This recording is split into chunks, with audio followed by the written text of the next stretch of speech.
One of Fort Collins' biggest festivals this last weekend was interrupted a little bit by the potential for severe thunderstorms, lightning storms, and hail, which always gives me some anxiety. Now, it's interesting with people throughout Fort Collins, Northern Colorado, or Colorado in general, and how they perceive hail.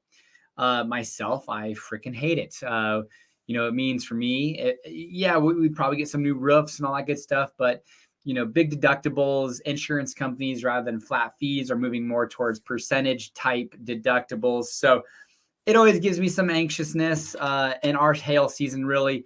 Really spring into early summer. So we're right kind of in the thick of it. Afternoon thunderstorms can quickly turn into hailstorms. So, and it happens quick. I mean, a hailstorm could be 15 minutes, but cause pretty severe damage. So it was interrupting Taste of Fort Collins, but it was able to go back on. But I heard some people that were a little frustrated with, refunding of tickets and concerts and all that good stuff. Fortunately, on Sunday, my understanding is everything went relatively smooth, nothing too crazy. So if you went and joined enjoyed Taste of Fort Collins, let me know. Let me know what your thoughts were, what you liked, didn't like, and did you watch Rick Ross? Were you hustling to watch Rick Ross?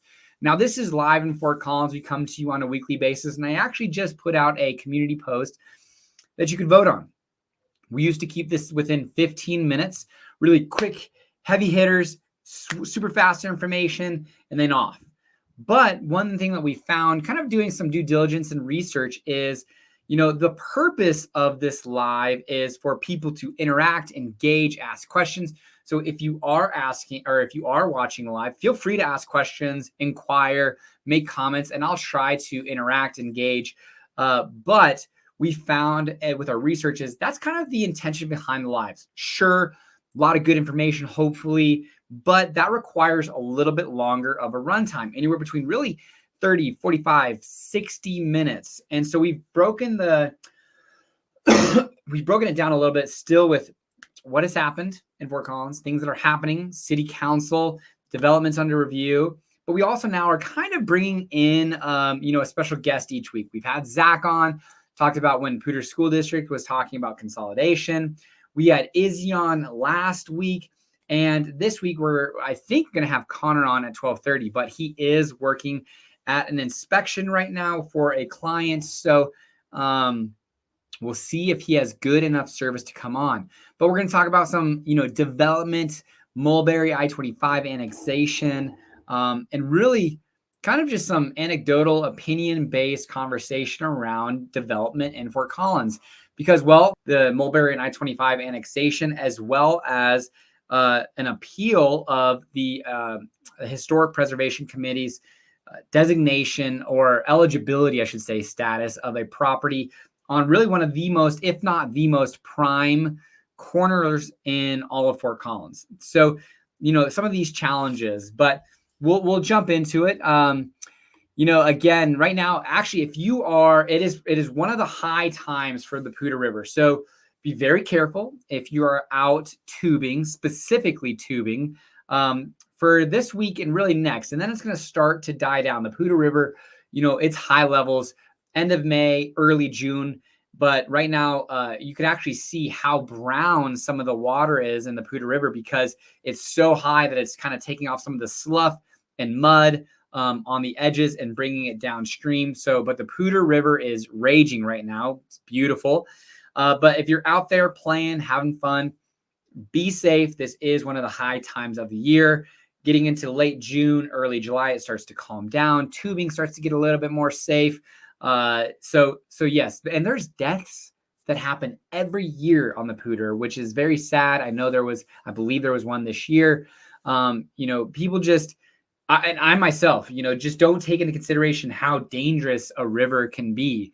And the Poudre is no different. So if you are out there, make sure you are playing it safe. Wear a life vest. Be out there with people. Let them know you're out there. But go check out the Poudre River. It's a beautiful drive right now. Everything is extremely green. We've had some really great rain where, we've been getting some decent rain. I actually didn't turn on my sprinklers this year until I think it was the first week of June. So it's only been a week or so that I turned my sprinklers on. But even just that huge, we did get poured on Saturday afternoon, and it's just kept everything extremely green. We've been driving up the Red Feather Lakes, up the Poudre Canyon, and then 287, and then across to Red Feather. It's been staying really green. We've had a couple years of very good moisture, and afternoon thunderstorms are very much a real deal here, and getting rained on every afternoon. I remember growing up, it was just such a great time to take a nap. It's raining, it's thundering. You kind of were out there playing in the morning as a kid, took a nap, had fun inside, played video games, whatever that might be, and then went out back in the evening, played night games with the neighborhood, all that good stuff. So very, very normal in Northern Colorado and Fort Collins. But we are seeing some 90, 95-degree days right now. So Cottonwood is flying. Allergies are going on. I'm a little congested right now. I've got a little cough going on. I don't know if it's a prolonged cold or a combination of a cold and allergies. So I've got my Claritin rocking. But cottonwoods are out right now, and you can see those kind of flying around, which if you haven't done, my aunt and uncle actually had a brand new AC unit. Now there's probably defective, or a lemon, but if you haven't gotten out there and just washed off the coils, just with a garden hose, go out there, wash off your AC, clean it off a little bit, or have a professional come. And if you need a professional, never hesitate to reach out. We'd be happy to refer somebody to you guys that we've got a relationship with, that we trust, to come and clean your AC. We've worked with clients.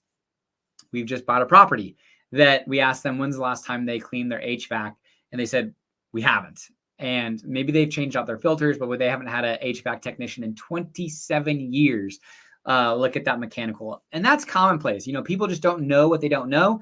And so if you haven't had your AC cleaned or looked up or tuned up, you don't need to necessarily do it every year, but maybe every 2-3 years would be great.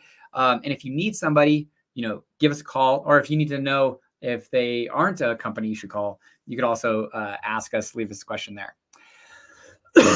There was an article that came out in the Colorado that talked about 2 years of free college for some students in Colorado. And that will be coming up.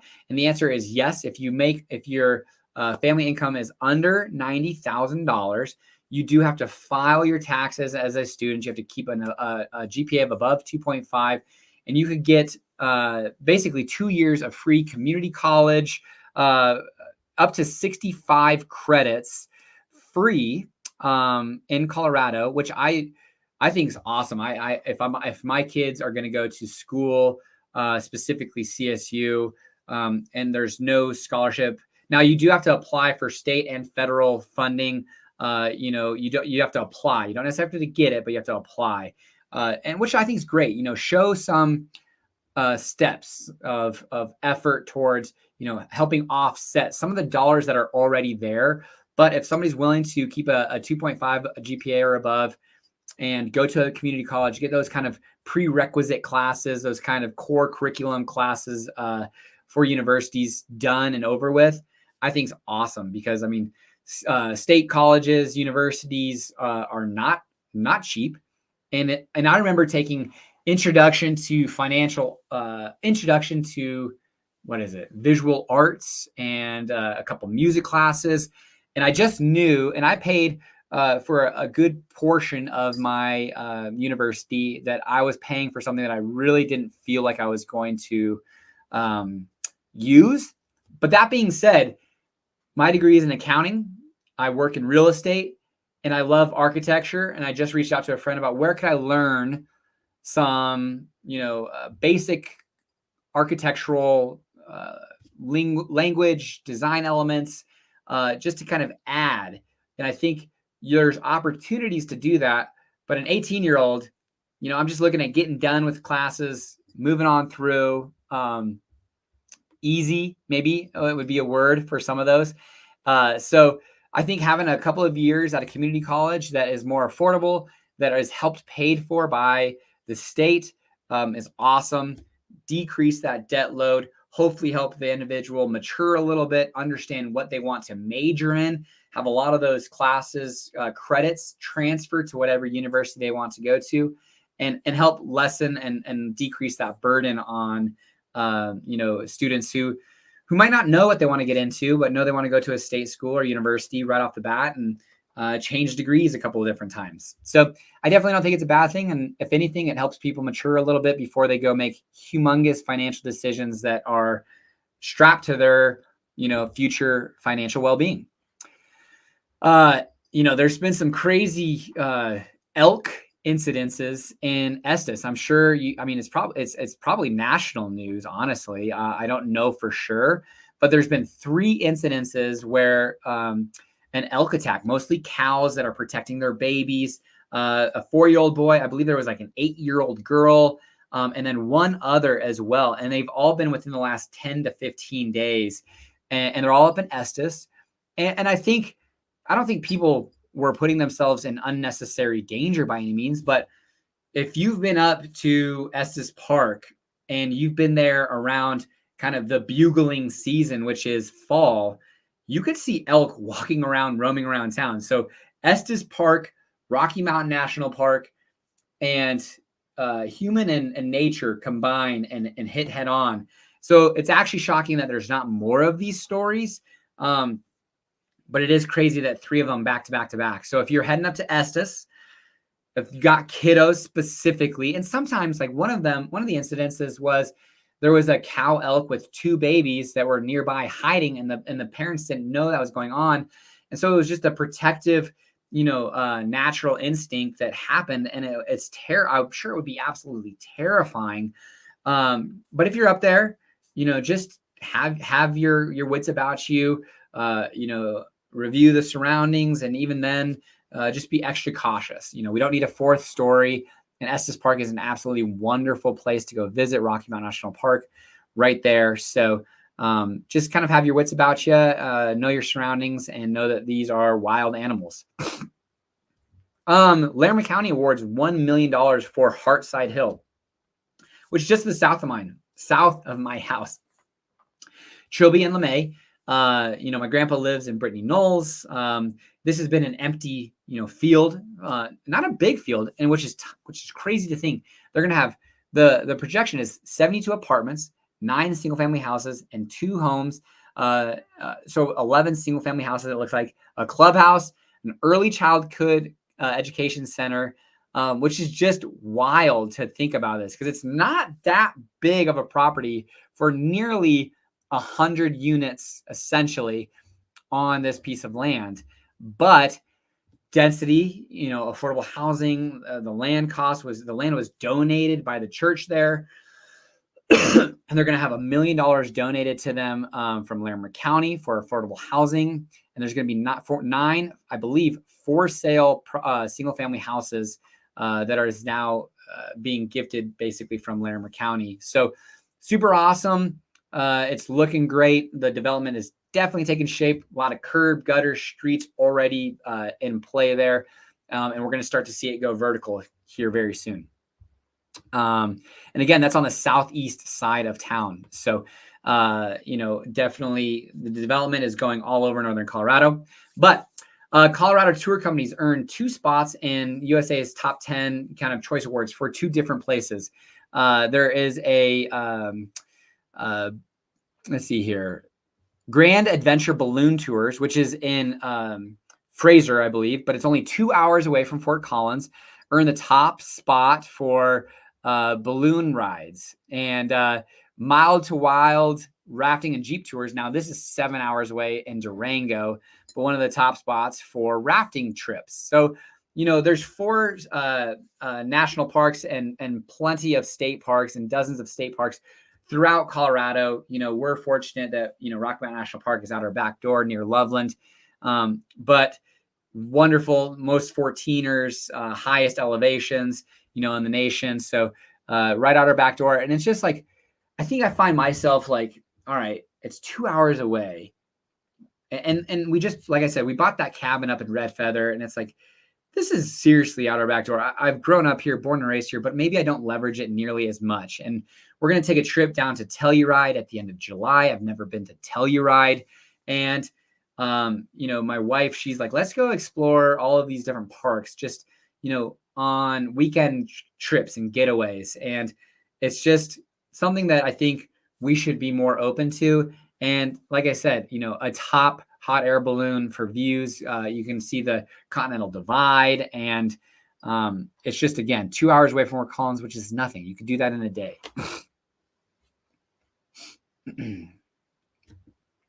Last chance to choose your cart size. Now, I don't believe all this. I believe is that you can choose your cart size. You can guarantee your spot for a cart. So because Republic is taking over as of September 30th, all citywide trash in Fort Collins. And if you opt out, it's $11 per month. If you want to choose your own trash hauler. I don't know necessarily how HOAs work, but I'm assuming they're all going to get in line for discounts, all that kind of stuff. But I jumped on there today and reserved 3 carts. It was $55 per month for a 95-gallon bin. And then recycle and yard waste was both included in those pricing, in that pricing structure. But you have until June 14th to basically reserve your cart size. Otherwise, they're just going to give you what they got. And you're going to be strapped with either $11 fee if you opt out, or and they say 9,000 households have not yet signed up in Fort Collins. So get on it. I would say one thing that I'm kind of, I don't know. I would have to see, where does government stop and private begin type deal? Because I am all for City of Fort Collins connections, trash, having a citywide trash hauler. These are kind of utilities in my mind. Electric, water, gas. Gas is ran by Excel, but we've got Fort Collins connections. Now we've got a trash hauler. And those are just things that hopefully we can negotiate a bundle discount, help with some of the net zero, 80% reduction in carbon emissions, and 100% by 2050, 2030 by 80% by 2030, and 100% net neutral by 2050.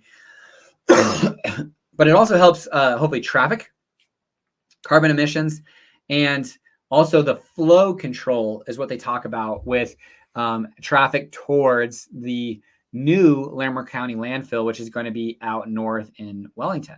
So if you haven't, it's relatively easy.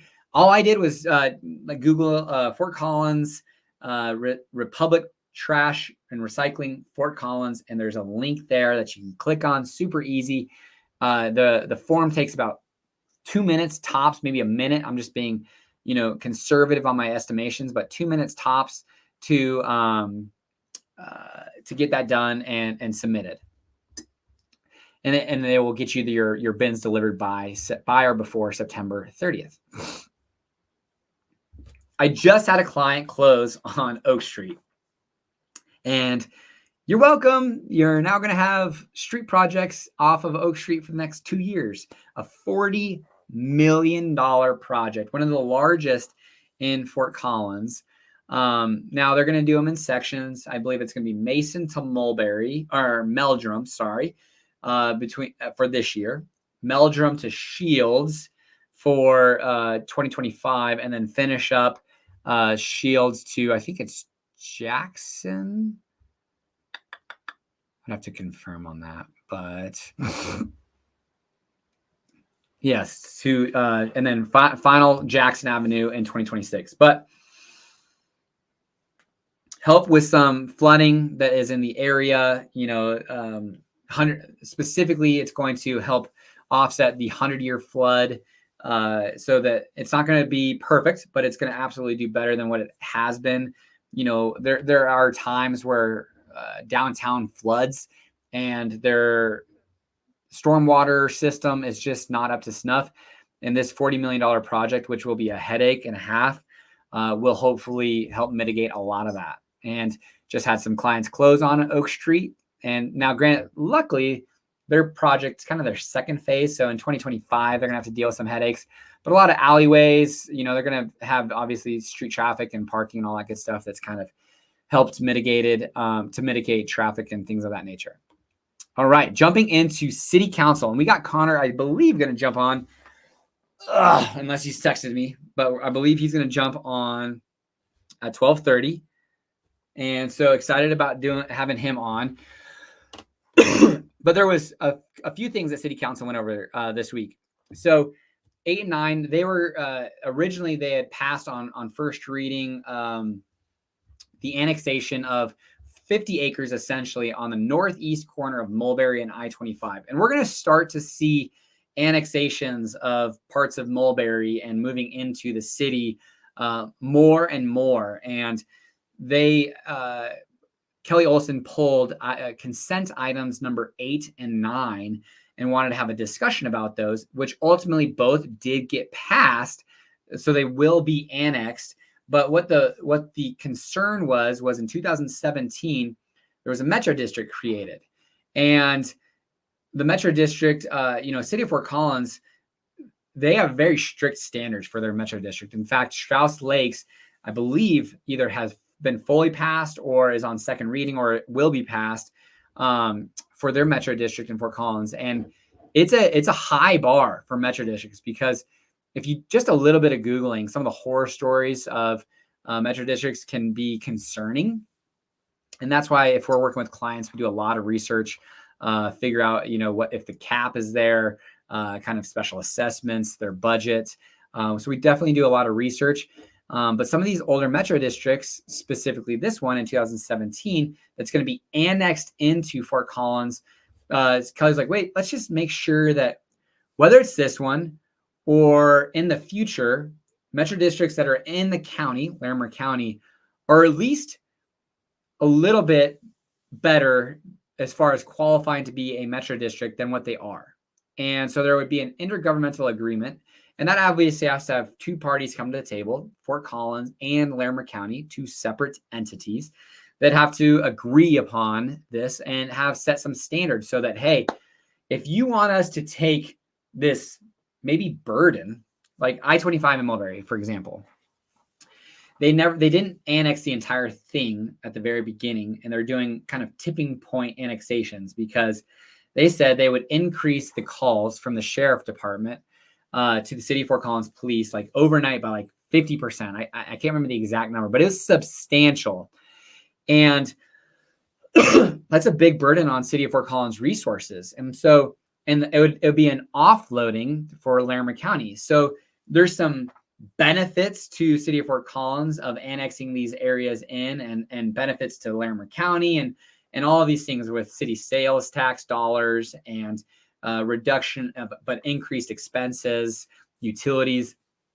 I mean, there's a lot of things that go on, and I'm just scratching the surface. And I am, by no means an expert, but I can understand how interwoven it is. And so Fort Collins asking Larimer County to say, hey, we need to have your standards step up, because if there are metro districts that come your way that want to create a metro district, which is like a quasi-governmental entity. So it kind of like is a city in itself, essentially. But we want you to have these standards that these metro districts have to abide by, so that if we want to annex them in, they, at least to a certain degree, meet or exceed what Fort Collins is wanting in a metro district if they approve of that district in Fort Collins. So it ended up getting passed because a lot of this is industrial and commercial, and really what they want to do is protect the citizens. They want to protect residents in these metro districts, because they're going to be what's strapped with this additional metro district tax. But a lot of this is going to be retail, light industrial on this 50 acres. So it's moving forward, but they wanted to start a conversation with Larimer County for an intergovernmental agreement or some sort of review standards and expectations for future potential metro districts that could potentially be annexed into Fort Collins. Excuse me, keep coughing a bunch. Now that passed 5-1 and 6-0, so that is moving forward. Now this next one, and I'm gonna kind of wait a few minutes. I don't see Connor in yet, but it was great to watch. It was an appeal. Excuse me. It was an appeal by the owner of Spradley Bar Mazda on the southwest corner of College and Drake, which in 2018, they had to go through this process, and it was found that it is not eligible for a landmark designation. And then that lasts for 5 years. Essentially, any property over 50 years old in Fort Collins could be eligible for a landmark designation, which isn't that long ago, especially when we're 2025. We're talking, what is that, 1975 almost? Anything 1974 and before could be up for a historical landmark eligibility, which could pause all development. Lots of rules and guidelines behind that. Now, there are some huge benefits if you do, in fact, get designated as a landmark historical property. But if you are just eligible and you aren't designated, there's some hurdles that you have to overcome, expand that time horizon for the development. But this is a huge corner. The technical center of Fort Collins is Prospect and College. But I would say with the amount of growth south of Fort Collins, College and Drake could very well be seen as the center of Fort Collins. And this development, which is proposing gas station, a bank, a hotel, multifamily, and it's along the Max Transit line, could be seen as a really beneficial project. Because I will say the Mazda dealership right there is not very attractive to the eyes, and it was put through to the Historic Preservation Committee and ultimately found as eligible to be dedicated as a landmark, which would then cause some significant, and that lasts for 5 years, and that would cause some significant challenges to the development of that, and cost as well, time, and challenges to develop that property. And it really started to boil down to what seemed like a YIMBY-NIMBY conversation. And it was mentioned by the person that was supportive of the committee's finding that it was eligible for a landmark preservation. Now, all this is super confusing sometimes, because what happened was the Historic Preservation Committee found that, yes, it is eligible. And so the owner appealed that, which so then needs to be upheld for the appeal to not be required to be eligible for a landmark historic property. So it goes within in front of City Council, and they were talking about, this is a mid-modern development that was talking about, hey, the city of Fort Collins expansion south after the World War, that this was an expansion during that kind of mid-1950s, and the development, the architecture, how it was situated on the land, that this was a very important piece to Fort Collins. And the owner's like, no, this building was thrown up. It was a Ford dealership to begin with, and it was developed with the Ford standards, and now it was Mazda because Ford wouldn't renew their lease because of the development and the investment and the kind of design features that Ford wants. Mazda is now saying that they're not going to renew. The current tenant's lease is up at the end of this month, so it's going to be a vacant building. And the owners are saying, hey, it's in such disrepair that there's no new car dealership that's going to take this lease without substantial dollars, which just doesn't make too much sense. And so the only thing that we're going to do otherwise is put a used car dealership in there. And now that's a big threat, because who knows, they're going to probably use it for the highest and best use, whatever they can do. But a used car dealership, which kind of looks that way anyways on College and Drake, just isn't going to be super sexy. And so they're saying, hey, this really doesn't meet all of the, maybe was there a historic person, or is it super friendly as far as architecturally it goes? Was there an architect that was involved that's a master drawer? And then on the flip side, it's going to be way too cost burdensome for us to develop this. So we don't want to do this. And this was all presented in front of City Council. And they upheld the appeal 6-1 or no, 4-2. Sorry. Yes, 4-2 with one absent. And why I wanted to bring Connor in today was because one of his mentors was a developer in Fort Collins for many, many years. And the development in Fort Collins is challenging. Not to say, nothing easy or nothing worthwhile doing. It should be easy per se. But a lot of this adds money, time, and hurdles, which makes it really difficult to do this development. Now, in 2018, when it was found, no, it's not eligible for a landmark preservation, there were Councilmember Tricia Canonico brought up the issue that, hey, you know what? These last 5 years were really pretty funky. So I don't think we should hold the developers or the owners' feet to the fire because COVID happened. And I know that Les Kaplan, who's a big developer in Fort Collins, Northern Colorado, city planner, very successful developer in the area, was planning on redeveloping Prospect and College and actually had plans approved for a 6-story hotel that ended up basically getting paused for the foreseeable future because COVID happened and that type of risk at that time. Now, looking back, having had a 6-story building now in Fort Collins with what real estate has done, yeah, probably would have been a phenomenal play. But now it's like, or at the time, it was terrifying. And so they paused that. And so this owner, probably same thing. They're like, hey, we got it approved, some plans in, but just scary times. So they're able to now restart this 5-year process saying that you're not eligible. You can go through the review process without having to go through the historic portion of it, or you've already done that, and now can develop as you see fit. And so one hurdle down, but talk about time, money, and challenges that this developer is probably going to ultimately have to pass on to the final users or owners of this project. So all of it would have taken was one more vote for this owner to have to, figure out or fight, or for it to be a no vote, 3-3 vote,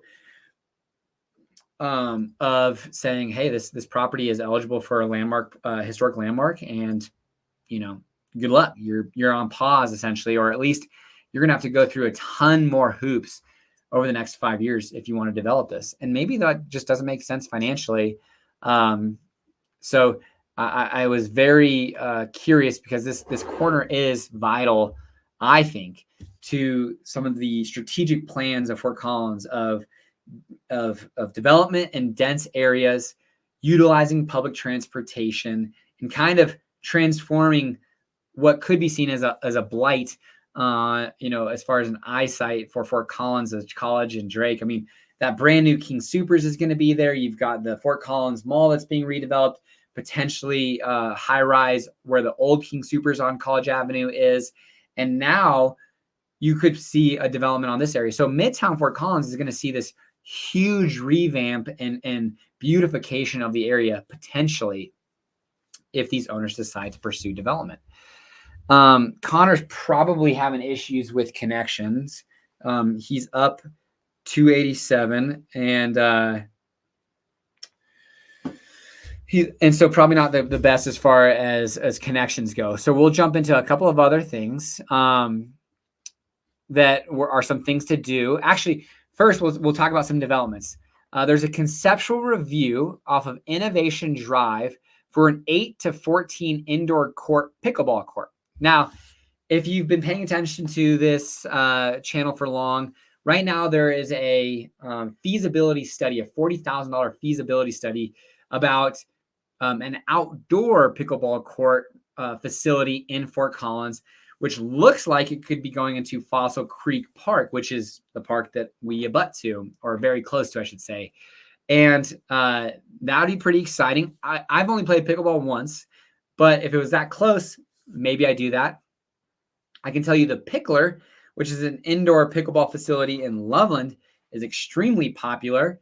And from my understanding is a bit overwhelming, or kind of, I would say, I don't know if overwhelming is the right word, but it's intimidating to people who play there, because I think there's really serious pickleball players that go there. But there's a conceptual review for an 8 to 14 court.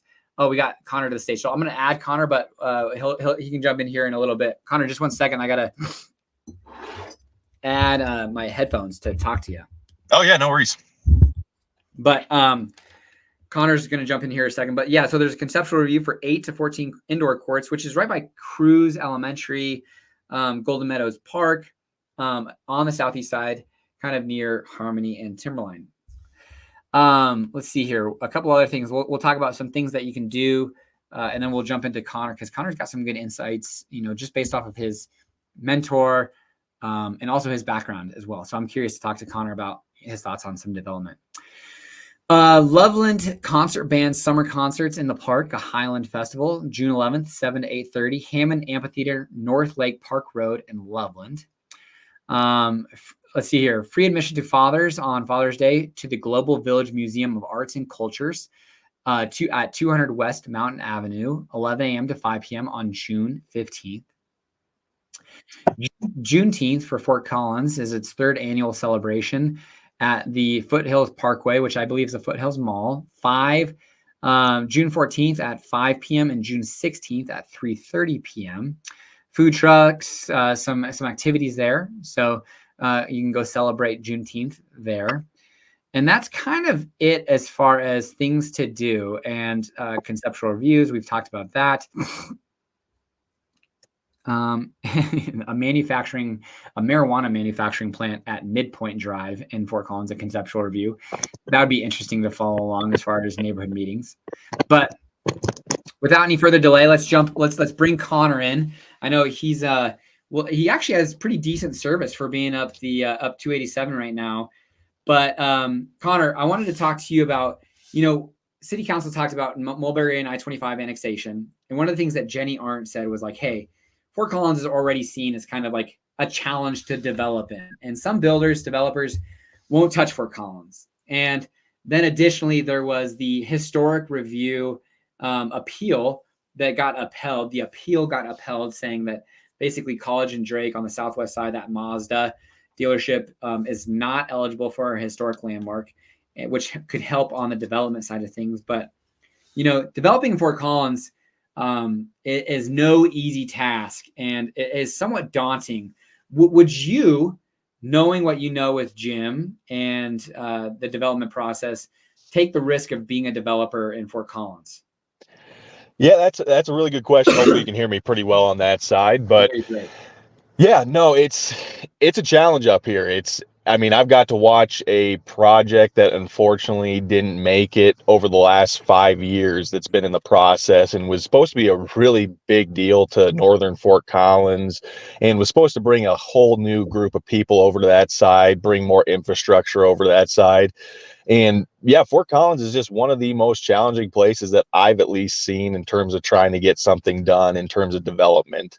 And I to a certain regard, I do understand it as well, because, it's the growth people versus the anti-growth.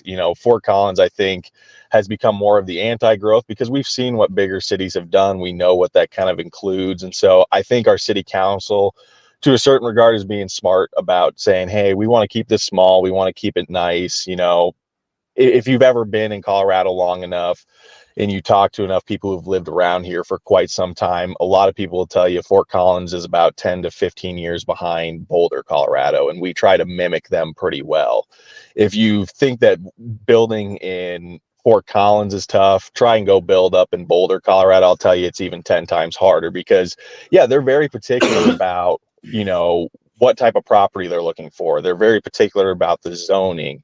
The minute you start getting annexed into the cities of Fort Collins or wherever you are on that side, everything changes. Everything can change. Like right now out in northern Colorado, especially when you start heading east past Fort Collins, no matter what it is, from water to sewer to electricity, everything out there is so complicated, and they have systems already set up because it's been around for a long time. But now all of a sudden they're wanting to flip the script a little bit and make, the east side of Fort Collins look a little better. When you read through articles on the annexation of Mulberry is one of the biggest, corridors for going into Fort Collins. If you're going to go downtown Fort Collins, I don't know what route you would ever take from I-25, Patrick, but Mulberry is probably the one. Otherwise, Prospect is probably the second one for me on that side. And so, yeah, Mulberry does not look very pretty as you're going in from I-25 into Fort Collins. It doesn't give you a very good feel of like, okay, here we're out in this big industrial area that has some interspersed homes within it. But the majority of it's just kind of been left alone, and it hasn't changed much in the last 30 years on that side. So I think it's definitely time to have some change out in that area, get some nicer stuff, start putting in sidewalks, start putting in the infrastructure. But like you said, when you're saying, well, would I go out there and develop or build or do any of that stuff? I would say it's going to be a challenge on that side. The city of Fort Collins, they want it a particular way. The minute you get annexed in, they're going to want you to have the nicest sidewalks. You can't just do an asphalt sidewalk. You're going to have to do a concrete sidewalk. And not only that, like, what is it, 6 or 8 foot sidewalks? I think it's an 8-foot sidewalk, which again, it's just the cost of it goes significantly up. I think the road obviously needs some work. There's a lot of work that needs to be done in that area to really gussy it up and make it look nice. And you're going to have to follow the rules and codes of what Fort Collins wants on that end. And that's what takes a long time. Just like you were talking about the historical district on a building that I don't think is historical. I mean, Patrick, I'm not from here, so I don't have the same feeling about the Mazda dealership as maybe other people in that area.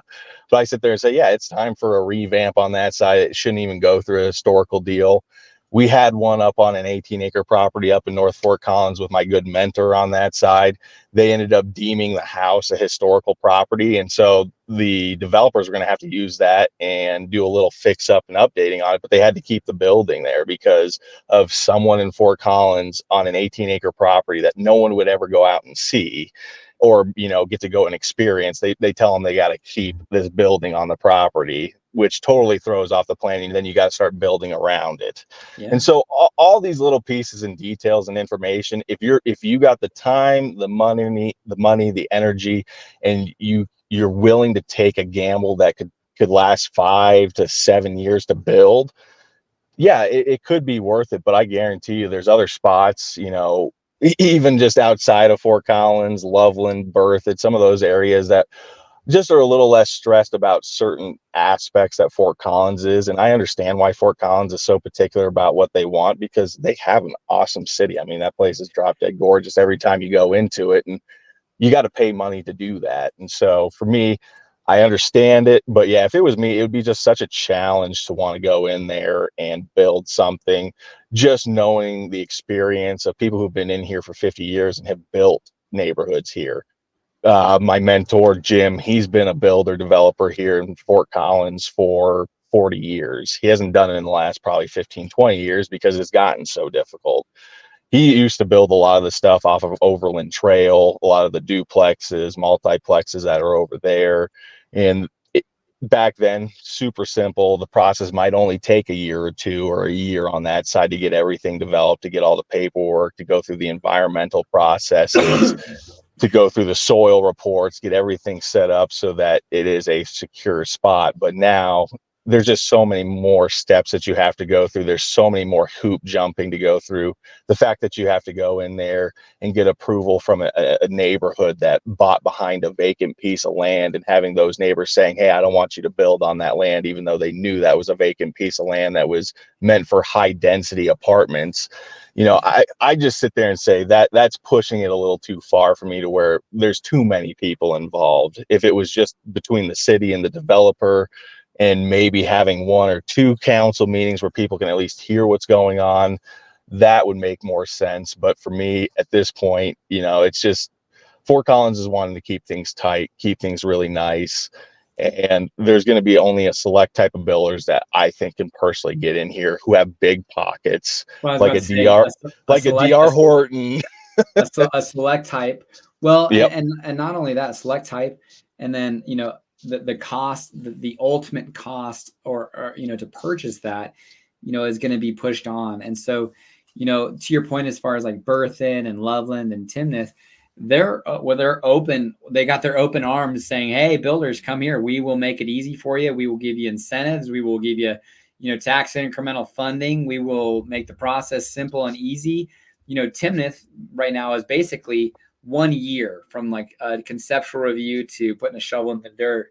And, but I would say there's pros and cons to that, because I would say, the pro of bringing development is you can kind of hedge some of the cost of housing because it's like we're going to bring more. And but the con is, you got to have a really rock solid, city plan and stick to the guns, because if you have too many overrides or things of that nature that kind of go against what the zoning is projected to be, you could have a kind of a mishmashed town that just is really confusing. Whereas I think Fort Collins, the con is it's going to add dramatic cost to development, time, all that good stuff. But the pro is that, it sucks to think about, but these buildings are going to be here a lot longer than we are. And the development and the feel and the layout of this community is getting decided for future generations by our decisions today. And so there needs to be this balance of, all right, growth and, intentionality behind that growth. And, you've got one of those things. It's like, you got a golden goose in northern Colorado, so to speak, of Fort Collins. And it's like, how do you protect it, but also not necessarily starve it? Because you got to allow for some growth, but you just can't, have a coal stack go, on College in 287 because, it's allowed, maybe historically. And so there's lots of these different things, but it would not be so.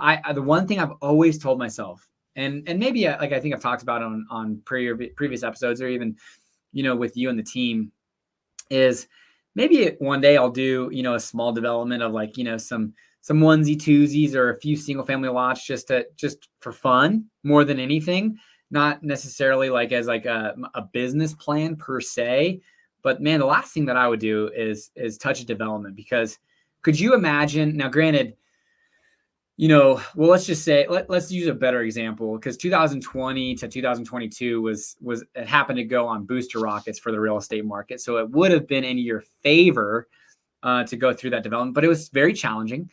But could you imagine having submitted your conceptual in Fort Collins, submitting your conceptual review in January of 2005, and you finally get your approval late 2007, early 2008, in the freaking bottom of the barrel, Great Recession, and no one's able to get approved. No one's buying. Housing prices are losing value. But in 2005, it was a freaking heyday. Everyone's buying houses, and 3 or 4 of them, and prices were, skyrocketing. So it's a sexy proposition at that time, and no one would have ever saw that, coming forward. And let's just say the world turned a little bit differently with the coronavirus, and the real estate market didn't get on booster rockets, but it fell apart. Like I was afraid it was going to, during the time that it was happening. And you submitted your plans in 2018 and got, approval in February of 2022, just before coronavirus hit, and your millions of dollars that you've invested in this development. Because like, that's the thing is, the 2 to 3 year process isn't like, oh, you're just waiting. You're going through zoning and entitlements. You're going through architectural reviews.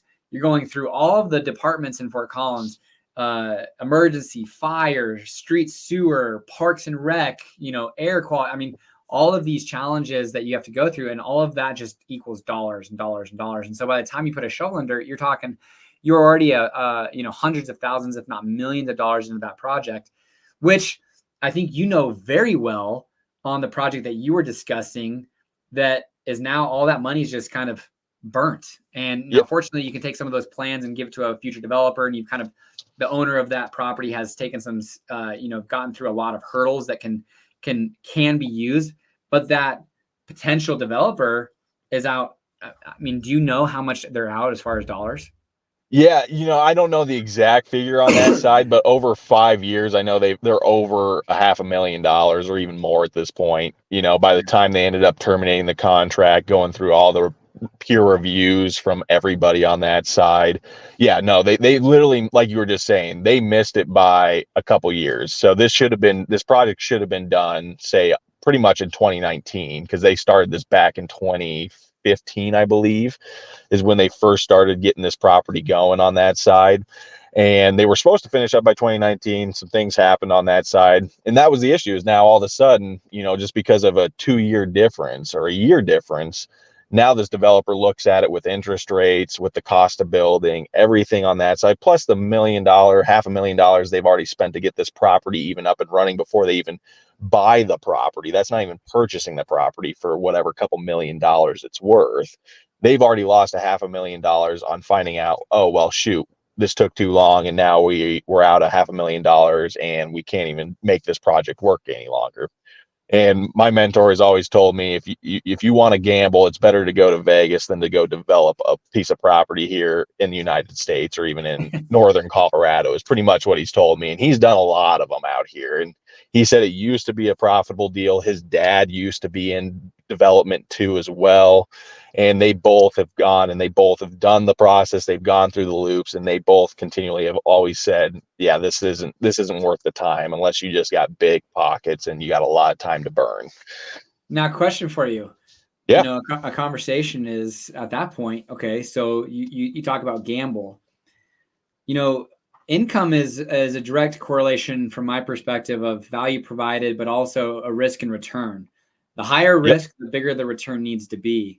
And, so when these developers are making money hand over fist, well, it could absolutely go the opposite way, and they could lose a ton of money. And I don't see any people groveling to or feeling bad for that developer that just pulled out and are out $500,000 or $1 million. So, while it's easy to say from the outset, like, well, these developers are making money, and crazy money. Well, we aren't taking into account the other 4 developments. Maybe they tried and it didn't work out for whatever reason. And they've got the R&D cost for, for the drugs. Well, how many ever years and projects and failed processes happen. So I agree. I'm not taking that risk. Not for my blood. I'm not even a huge gambler. Don't like to gamble too much. Every now and again, it's kind of fun, but not on my day-to-day job. So, well, Connor, I